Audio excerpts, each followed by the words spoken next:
कायनात जे हर दौर में असां मज़लूम बणिजी पुकारींदा रहियासीं, कॾहिं यतीम ॿारनि जे रूप में त कॾहिं बदनसीब वालिदैन जे रूप में। कॾहिं अखियुनि अॻियां पंहिंजी औलाद खे मरंदे ॾिठोसीं त कॾहिं घर जी इज़त खे बाज़ार में विकिणे ॾिठोसीं। कॾहिं मासूम नियाणियुनि खे कारी थींदे ॾिठोसीं त कॾहिं बेगुनाहुनि खे फाही चढ़ंदे ॾिठोसीं। उसूलनि ते हलियासीं त गद्दार थियासीं, हक़नि लाइ विढ़ियासीं त शहीद थियासीं। जॾहिं बि ज़ुल्म जी बाहि ॿरी हर हंधा आवाज़ उथिया, पर ॿुधण जी कंहिंखे साख न हुई। असांजी बेशौरी मां हमेशह ग़लति फ़ाइदा वरिता विया।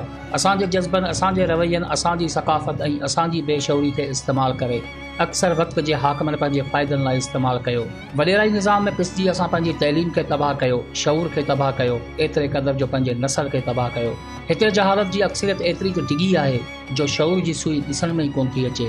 असांजो पढ़ियल लिखियल तबिको हिकु मिसाल आहे, पर पंहिंजे अबोज माण्हुनि में शऊर पैदा करण में इन करे नाकाम आहे जो उन्हनि खे को अहिड़ो प्लेटफॉर्म ई कोन मिलियो जिते हू पंहिंजे अक़ल जे आईने सां माण्हुनि खे पंहिंजो अक्स ॾेखारियनि। हाणे वक़्तु आहे, मौक़ियो आहे ऐं ज़रूरत आहे।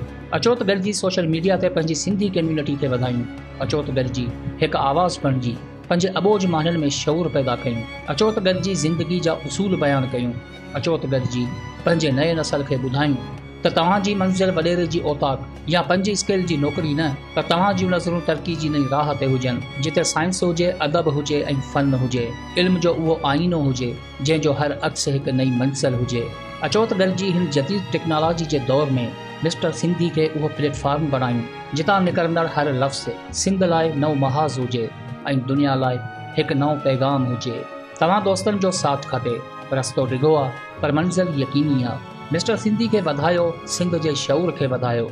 अचो त दुनिया खे ॿुधायूं त असीं बि ज़िंदा क़ौम आहियूं।